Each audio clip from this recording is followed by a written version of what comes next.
You're listening to the Best Morning Routine Ever podcast, the show that proves no one stumbles upon success ever. With your host, Lou Need. Every Mondays and Thursdays, we deliver cold hard evidence behind the power of a robust morning routine. Get ready to be transformed by the renewal of your mind. Hello, morning enthusiasts. Welcome to the Best Morning Routine Ever podcast. I am your host, Looney Lewis, and today we have a phenomenal guest coming on the show today, Ann Gannon. She is the principal at the Largo Group. The Largo Group offers innovative accounting and bookkeeping solutions to businesses and individuals. In 2016, the Largo's Group revenue has grown 75% year over year for the last 5 years. That is massive growth. Largo Group has 500 plus customers from Alaska to Maine and a team size of 8. Talk about keeping it lean and knows how to do that. So it's an honor. It's a pleasure to bring you on. Ann, welcome to the show. Thank you so much for having me. I'm very excited to be here. It is my pleasure. I know you're calling out from the East Coast. It's kind of chilly right now, but we are happy to have you on here to talk about all the success that you've been having. How in the world do you get your team to stay so lean with 8 people and experience 75% growth year after year? Let's start there. No, I think it all is about having a common philosophy and, really working together as a team, drawing upon strengths and weaknesses. So I think that's really something that we really try to do is work together and really take, your process, whether it's monthly accounting or tax, and really break it down into like all the pieces that go together that need to be done. So we really don't, most accounting firms will have like a set list of clients or things that like you work on, but we really are more collaborative and really try to, work together on all the jobs so that, there isn't as much burnout and it feels a little more like a team environment versus just the same thing every day. That is great team building because I know as small entrepreneurs, we too want to keep it lean. That's the majority of the audience, right? We want to keep it lean, but sometimes it's hard finding the right talent. Keeping the right talent in place. So your secret is ensuring that everyone works together is what I gather. And then I think for us, in accounting, as in a lot of businesses, there's a lot of seasonality. So one thing that we really try to do is do things throughout the year that I think a lot of times in accounting, it can be like, oh, well, your margins are so good because and this is not our model actually, but the traditional model is like, you try to do as many returns as you possibly can between January and April, and you try to do as much work as you possibly can. And then, okay, the rest of the year, we know that we're kind of in this lull. But I think from an employee standpoint or a team standpoint, that actually isn't fun on either side because it's not fun working, 80 plus hours a week in tax season, but then it's also kind of weird just sitting around the rest of the year waiting till the next tax season. So our model is completely different. It actually makes us have a worse margin, but I think it works where we have a better retention of our clients and they stay with us longer because we're trying to do stuff every month. So that way, when we get to tax season, it's not this crazy crunch. Let's talk about the last 12 months, but we're really just kind of plugging along one bite at a time. And I think that just works better for everybody. Yeah, that's a great model. That does make you very unique because you think of all the other, as you said, the accounting firms, they just, right now is busy season for them, right? The next 2 months, 3 months is peak season and everyone's running around like chicken with their heads cut off. Yes. Where you and your team are just like, oh, we got this. We've been doing this all year round. So we've been doing your expenses. We've been doing your transactions. And so we have an eye on it. And I think entrepreneurs value that very much because a lot of us, we don't want to think about it. Yeah. And then there's no surprises. I think, I really value having the time to have good conversations with our clients. I think also helps because if you're just, trying to do 4 tax returns a day for the next 40 days, you don't have time to like ask you questions about your business. It's like, all right, I got to get this done. So I think it's important to have, those good conversations because as entrepreneurs, it's like, you're always thinking about what's next or what are you doing differently this year? And those are things that I think your accountant should know as well. Yeah, and how to capitalize and get the best money back as well. And, yes. There could have been donations that weren't accounted for. You didn't see that receipt, and it gets missed, and and I can see that. So from what I'm hearing, and is the relationship. You build a relationship with your clients year round. Yes, exactly. And that is crucial. So tell us a little bit more about the process. How do we like find and connect with you in the way that if we wanted these services, because you're out of Philly. Can you do this? If I'm in San Diego, can I go ahead and plug in with your group? Yeah. So, I mean, I think, we work nationally. So, on the tax standpoint, that, is fine. It's really everyone's tax is the same, but, there's some local knowledge, and we definitely, make sure that we understand state and local stuff. But overall, I mean, our philosophy is that what we want to do is help you make your business better. So regardless of your industry, although we do, specialize in hospitality, our core principles are, our goal is to build a toolkit for you as the owner. So it doesn't necessarily mean that you have to go take an accounting class or go back to school for accounting, but there's certain things that you need to know about accounting so that you understand your business. So that's really what we try to do, is to bridge that gap, because you may not have time to read an accounting book, but that's okay because you're really good at what you do, right? And and our goal is to give you those tools so you don't have to read the accounting book, but you understand your margins and your cash flow and your profitability. So our belief is that, bookkeeping's great and taxes are great, but that's, for our team to do, right, is to know the rules of bookkeeping and know the rules of taxes. But you as the owner, there's 4 tools that you need. You need a budget, you need a forecast, which is really just like a rolling weekly, what do I expect my business to be generating, down to cash flow. Mm-hmm. You need some sort of scorecard every week, right, to know, okay, how did I do this week compared to my targets? Because if I'm not hitting my target every week, I'm never going to hit my monthly budget. I'm never going to hit my yearly goal, right? And then finally, you need to know your cash flow every day. And we believe if you commit 2 hours a week to these tools, then everything else takes care of itself, right? We can do the bookkeeping, we can record the invoices, the sales and all of that. But if you are focused on these tools, you're going to make good decisions as a business owner. Yeah. And it sounds like you're teaching along the way as well. Teach a man a fish, right? Because so many times in accounting, the old school approach, and this is why I left the big firms, is we're going to try to make it as hard as possible. We're going to try to make it as complicated as we possibly can so that you pay us more, right? Because then you feel like, oh my God, I can't do this without you. And in reality, you have to be able to do it without us, right? Because it's great to have us, but I could get sick, I could be gone, whatever could happen. Mm-hmm. But you as the owner have to have the tools yourself, because that's going to make your accounting better. That's going to make your business better. So we definitely believe that it is in large part on the owner to learn these tools and have that, decision. And the truth is, we've been talking about this since 2016, but I really believe in COVID, our model proved itself, right? Because unlike most of the accountants in the world, we were talking to our clients every week. So it was like, all right, let's change our budget from being monthly to weekly, because who knows what's going to happen in 30 days, but we can at least try to do something for next week. Like, let's make next week better than this week. And together with our clients, I mean, we were probably 18 months ahead of most businesses in their conversations with their accountants. So by the time they got back to talking to their accountant, it was like April 2021. And we had been talking, all the way leading up to COVID, through COVID, and then post COVID. And I think that's the difference. And it's not we saved businesses, but it's these owners who committed themselves to buying into the tools and being proactive that made the difference. So that's really what we're trying to do now is, educate people to say, whatever happened in the last 18 months, let's really use this as a never again approach to be able to say, going forward, I'm going to know this about my business every day, and I'm not going to ever get back to a point where I don't know what's going on. Yeah, that preparation aspect of it, that piece of it. And I know even with COVID, in restaurants had a different type of reality than the other businesses. So let's talk about restaurant accounting tips and how to build cash flow. Yes. Well, I mean, I think the pre-COVID, everyone, it was a great time to be in business. It was a great time to be in the hospitality business. And so the focus was really on sales, right?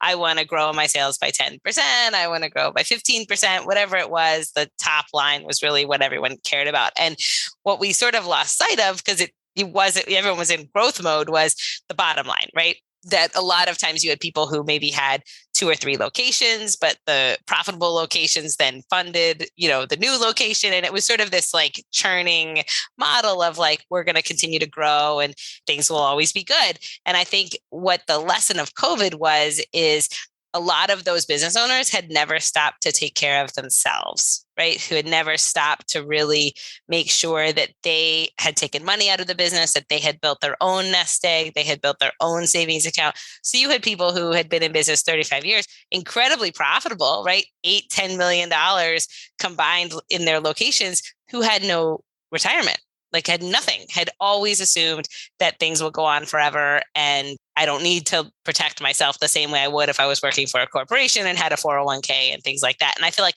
that is the lesson to business owners, is that we have to make sure that we're protected, that we have savings accounts, we have nest eggs. So if a COVID happens, it's not your world is shattered. Right. You're certainly correct, because we don't think about that. We're like, we don't need a 401k. We're always going to have this. We'll have it insurance money if we need it.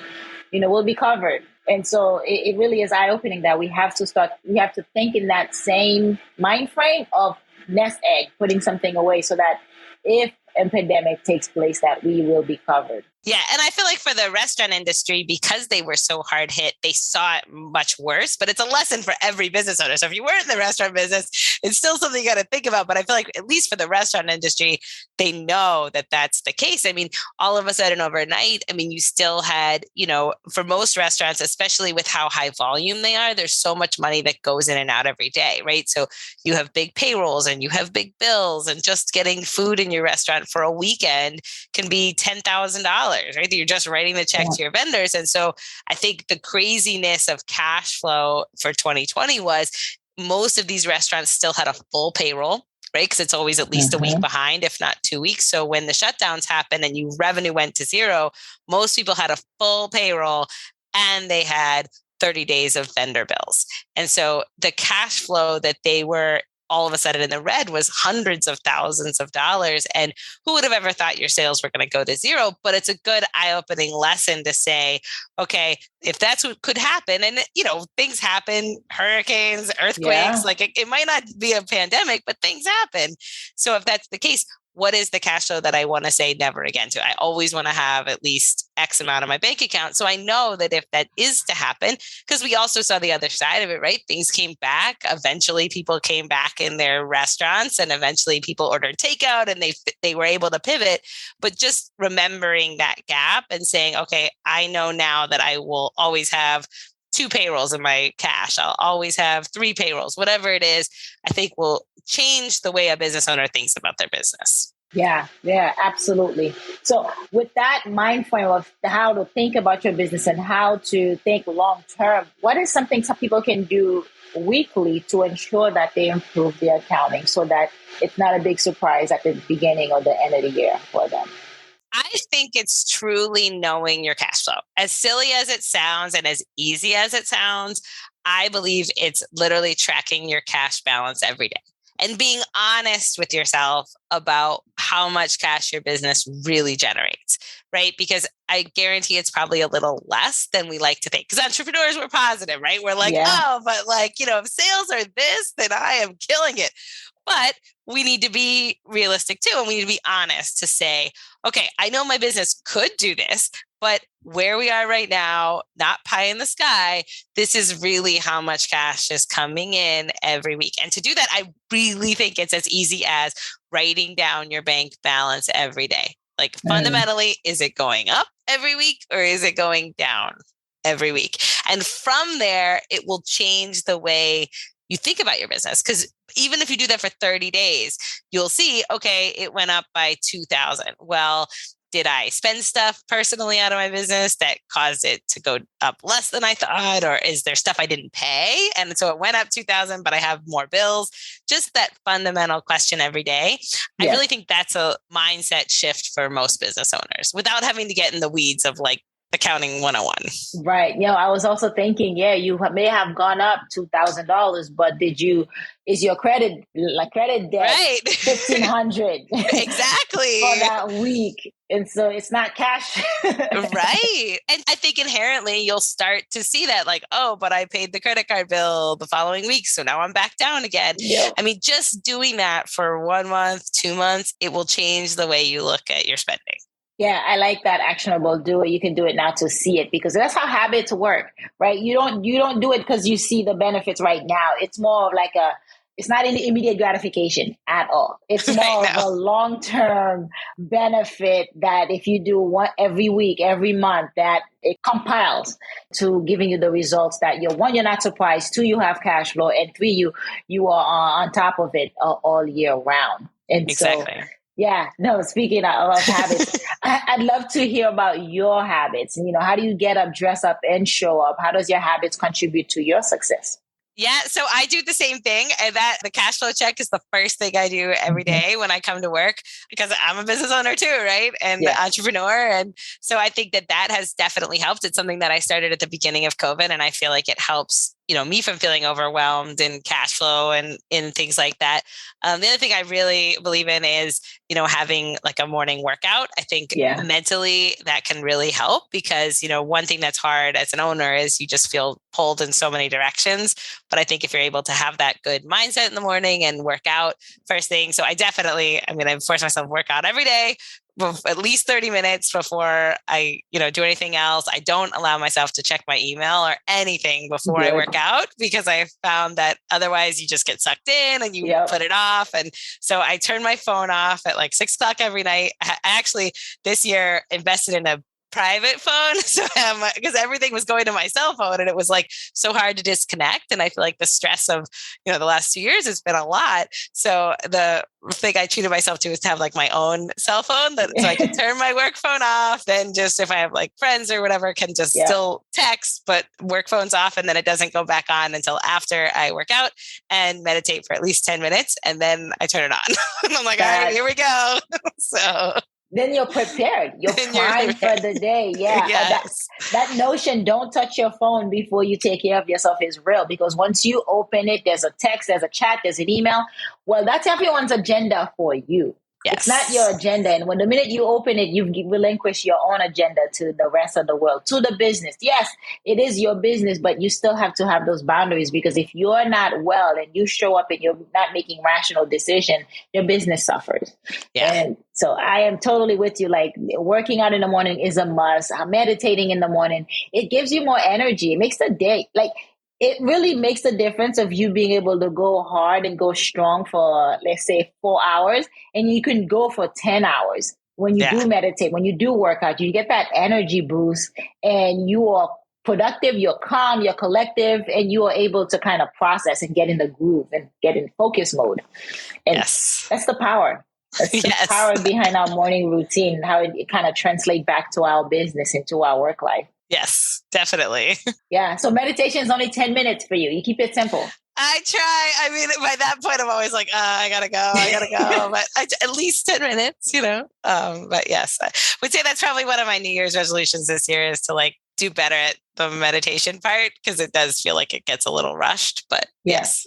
Meditation. I've also heard of journaling, gratitude journaling. Things I'm grateful for to kind of boost your mood, your serotonin, to kind of get the day started. That's a big plus as well. So you are a living testimony of the morning routine. And definitely. So happy to have heard that, and to have you talk about that today. Tell us, how can we connect with you? How can we find you? Yes. So please check out our website, www.thelargogroup.com. We offer free resources. It's something that we've been doing since the beginning of COVID, and that's something that we will continue. So we usually have at least one course every month. This month, we actually are being joined by an insurance expert. So if you've ever wondered about your business insurance, if you pay too much, not enough, or any questions like that. So we always try to add something just to give, business owners some information and then quick bites. So please check out our website. It's free, and it's a great way to learn about the resources that we talked about. Very nice. Thank you for sharing that. Yeah. And you have been amazing. Thank you for coming on and telling us about bookkeeping solutions for businesses and individuals. I mean, we all need that. And I love the tip that do something every week to compile for the month, and then those months compile to the year. So there are no surprises, and that you're on top of it. And you actually give the business owner ownership, empower them in that way too. So that's good to hear, to be able to connect with you and be able to kind of hand that and work with you on that front.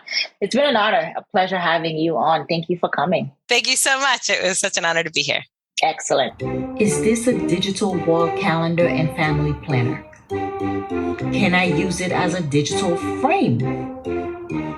Does the smart eye mirror support my smart home devices?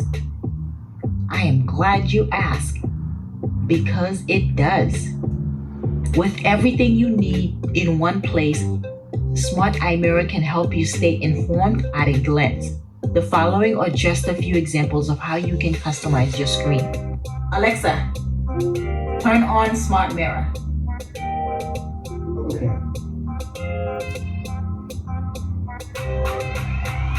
This is a calendar of the month showing us what we have coming up, but that's a YouTube video playing over here.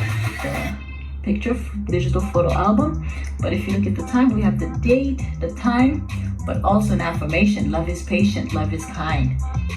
Not just a smart mirror, it's a smart lifestyle. Go check it out at bestmorningroutineever.com and go into the dress up tab, and there you'll see all things Smart Eye Mirror to give you more information, and I will be excited and elated to customize it to you and your liking and your lifestyle. All right, morning enthusiasts, that's it for today's show. Thank you for tuning in. If you love the Best Morning Routine Ever podcast, we'd love to hear from you. So go ahead and subscribe, rate, and give a review on iTunes or Google Play. While you're at it, tell a friend about the show. Be sure to visit bestmorningroutineever.com and our Facebook group to join the conversation, access the show notes, and discover our fantastic free bonus content. Until next time,